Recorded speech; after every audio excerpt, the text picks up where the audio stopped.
Hello మచాస్, నేను మీ శశిబాబులు. Welcome to vlog 9. సో ఇవాళ అయితే లండన్ ఎయిర్పోర్ట్లో నా లేఓవర్ మొత్తం ఫినిష్ అయింది. సక్సెస్ఫుల్గా 14 అవర్స్ లేఓవర్ అయితే కంప్లీట్ చేసుకున్నాను. లండన్ ఎయిర్పోర్ట్లో టోటల్ 5 టెర్మినల్స్ ఉంటాయి. ఏ టెర్మినల్ నుంచి ఎక్కడికి వెళ్ళాలన్నా చాలాసేపు పట్టింది. సో మినిమం ఒక 20 మినిట్స్ అయితే పట్టింది. నా ఫ్లైట్ టెర్మినల్ అయితే 2లో ఇచ్చేసాడు. సో ఇంకా బస్ అయితే ఎక్కేసి టెర్మినల్ 2కి వెళ్ళిపోయాను. చేసుడు ఎందుకని బోర్డింగ్ పాస్ అయితే తీసేసుకున్నాను. సో మార్నింగ్ 10:30 అవుతాం. నా ఫ్లైట్ అయితే వచ్చేసింది. సో ఇంకా చక్కగా వెళ్ళి ఫ్లైట్ అయితే ఎక్కేసేయాలి మనం.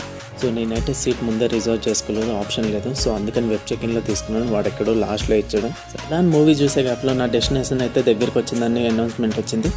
అప్పుడే వచ్చేసిందని చాలా ఎక్సైట్మెంట్తో దిగేసి వెళ్ళిపోయాను నేనైతే. సో నాదైతే ఒక బ్యాగ్ వచ్చింది, ఒక బ్యాగ్ మిస్ అయింది. గంట సేపు చూశాను. ఇంకా ఎంత ఎక్సైట్మెంట్తో వచ్చానో అంత డిసప్పాయింట్మెంట్. మళ్ళీ వెళ్ళి కంప్లైంట్ రాయడానికి అయితే వెళ్ళిపోయాను. రాసేసాను. 2 డేస్లో బ్యాగ్ పంపిస్తా అన్నాడు. ఈ లోపల మా ఫ్రెండ్ వచ్చి నన్ను పిక్ చేసుకుని వెళ్ళిపోయాడు, మా రూమ్మేట్. సో ఇదేనండి మా ఇల్లు. ఎయిర్పోర్ట్